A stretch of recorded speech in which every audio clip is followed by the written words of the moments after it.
나는 주님의 것. 너희 몸은 성령의 전인 줄을 알지 못하느냐? 너희는 너희 자신의 것이 아니니라. 고린도전서 6장 19절. 예수 그리스도의 고통 안에서 사귐을 가지게 된 그리스도인들에게는 세상 속에 또 다른 세상과 같은 사생활이라는 것이 없습니다. 하나님은 주의 성도들의 사생활을 파괴하셔서 한편으로는 세상을 향한 통로로, 다른 한편으로는 하나님을 위한 통로로 만드십니다. 그 누구도 예수 그리스도와 하나가 되지 않으면 이를 감당할 수 없습니다. 우리는 자신을 위해 거룩하게 된 것이 아니라 복음의 교제로 부름을 받았습니다. 나와 관계가 없는 일들이 발생할 때에도 하나님께서는 그 일을 통해 나를 주님과 친교하도록 인도하십니다. 주께서 하고자 하시는 대로 맡기십시오. 그렇지 않으면 당신은 이 세상에서 주님의 구속사역에 자그마한 도움이 되기보다는 오히려 장애물과 막힘이 될 것입니다. 하나님께서 가장 먼저 우리에게 하시는 일은 우리가 예수님께 뿌리를 내리도록 하는 것입니다. 이렇게 되면 주께서 주의 구속의 목적을 위해 일하시는 한 내게 어떤 일이 발생하더라도 참을 수 있게 됩니다. 왜 우리는 마음의 고통을 피하려 합니까? 이러한 고통의 관문을 통해 하나님께서는 그분의 아들과의 친교의 길을 열어놓으십니다. 대부분의 사람들은 첫 번째 교통의 관문에서 실패하고 쓰러집니다. 하나님의 목적을 향한 출발 지점에서 주저앉아 자기 연민으로 죽어갑니다.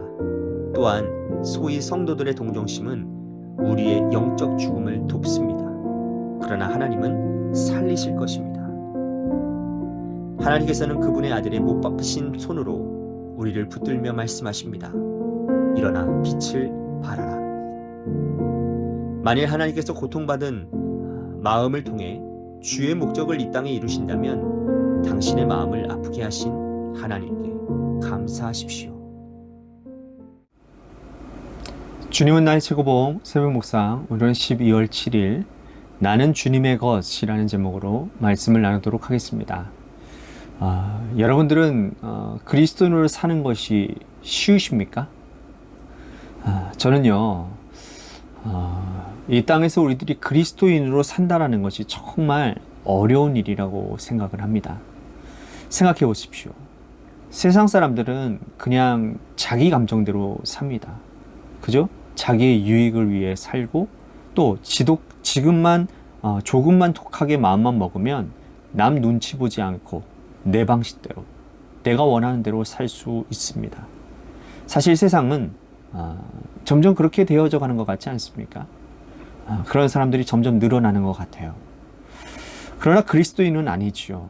하나님의 뜻을 가장 우선적으로 구하며 살아야 합니다. 거기다가 세상과 동떨어져서 그리스도인들끼리만 혹은 세속을 떠나 자기 혼자만 사는 것이 아니라 세상에 들어가서 빛의 역할도 소금의 역할도 감당해야 되는 거죠. 남에게 유익을 주며 살아야 되는 것이고요. 나를 통해서 예수님이 살아계심도 증거해야 됩니다. 그렇다면 세상 일을 안 하느냐? 그것도 아니잖아요. 그죠? 세상 사람들과 동일하게 먹고 마시고 가정일, 직장일, 동일하게 그런 일들을 다 해야 합니다. 그러니 여러분, 이게 어찌 쉬운 일이겠습니까? 그런데 여러분, 이것을 조금만 우리들이 관점을 바꾸어서 생각을 좀 해보았으면 좋겠어요. 우리는 하나님의 형상으로 지음을 받았다라는 사실, 여러분들이 이 사실을 믿으시죠? 그러니 하나님이 내 인생에, 내 마음에 그분이 내가 모시고요, 하나님의 뜻대로 살아야 가장 복되고 아름답게 살 수 있는 거예요. 그런데 세상의 관점, 세상의 기준이라는 것은 죄로 물들어 있는 것들인데 나도 모르는 사이에 그런 것들을 내 삶의 기준으로 삼고 그것이 내 관점이 되었다 이 말입니다. 그래서 하나님의 뜻대로 사는 것이 막 어려운 것 같고요, 또 힘든 것처럼 보이지만 사실은 그렇지가 않은 거예요. 오히려 주님의 보혈로 씻김을 받고 내 안에 계신 성령님의 인도하심을 따라 살면 그렇게 좋을 수가 없다라는 겁니다. 살맛이 나는 거고요, 하루하루가요 기대가 됩니다. 감사와 찬양이 끊이지를 않습니다. 그래서 신앙생활을 정말 잘하는 사람들의 삶을 보면 세상 조건과는 상관없이 참된 기쁨과 감사가 그리고 평안함이 늘 그 사람에게 있다는 것을 우리들은 보게 되어집니다. 챔버스는요, 오늘 묵상을 이런 말로 시작을 합니다. 예수 그리스도의 고통 안에서 사귐을 가지게 된 그리스도인들에게는 세상 속에 또 다른 세상 같은 사생활이란 없다고요. 하나님은 주의 성도들의 사생활을 파괴하셔서 한편으로는 세상을 향한 통로로, 다른 한편으로는 하나님을 위한 통로로 만드신다라는 거예요. 그러니까 구원받은 그리스도인들은 삶의 목적이 완전하게 바뀌어지게 되었다라는 말입니다. 예전에는 나를 위해 내 기쁨, 내 쾌락 이런 것들을 위해서 살았는데 이제는 하나님의 영광을 위해 하나님의 뜻을 위해 그리고 영혼을 구원하고 열방을 회복하기 위해 사는 존재가 되었다라는 말입니다. 이 일은요 결코 자기의 힘으로 혹은 자기의 능력으로 감당할 수 있는 것이 아닙니다. 그래서 챔버스는요 그 누구도 예수 그리스도와 하나 되지 않으면 이를 감당할 수 없다라고 말을 합니다. 그렇습니다. 주님과 하나 되어서요 주님의 은혜와 능력이 있어야 그렇게 살 수 있는 겁니다. 이러한 삶은 주님의 인도하심에 순복하는 삶입니다. 그리고 그렇게 주님의 인도하심을 따라 살 때 주님의 구속 사역에 조금이나마 쓰임을 받게 되는 겁니다. 챔버스는 주께서 하시고자 하시는 대로 우리들의 삶을 맡기지 않으면 우리는 이 세상에서 주님의 그 구속의 사역에 조그마한 도움이 되기는 보다는 오히려 장애물과 막힘이 될 수 있다는 것을 말을 해요. 그러니까 세상에 속한 사람들처럼 여전히 내가 주인되어 내 마음대로 살아가는 삶이라면 하나님의 뜻은 온데간데 없고 사단의 역사만 있게 될 것이라는 것입니다. 그러니 하나님의 구원의 역사에 정말 장애물과 막힘이 될 수밖에 없는 거죠. 제머스는요, 하나님께서 가장 먼저 우리에게 하시는 일은 우리가 예수님께 뿌리를 내리도록 하는 것이라고 말을 합니다. 그렇게 되면 주께서 주의 구속의 목적을 위해 일하시는 한 내게 어떤 일이 발생하더라도 참을 수 있게 된다는 거예요.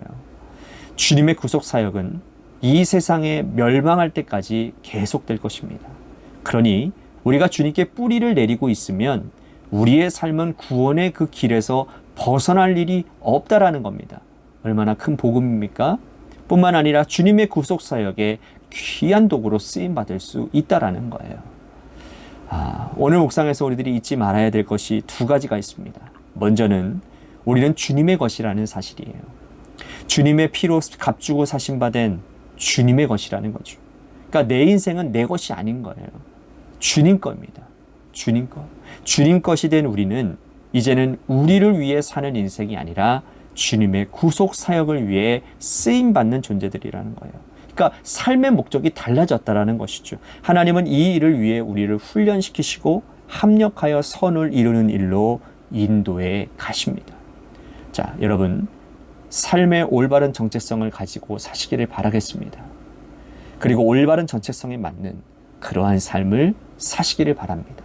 그래서 여러분들의 삶을 통해 하나님의 나라가 확장되고 영혼 구원과 열방 회복의 역사가 나타나게 되기를 주님의 이름으로 간절히 축복하겠습니다. 아멘.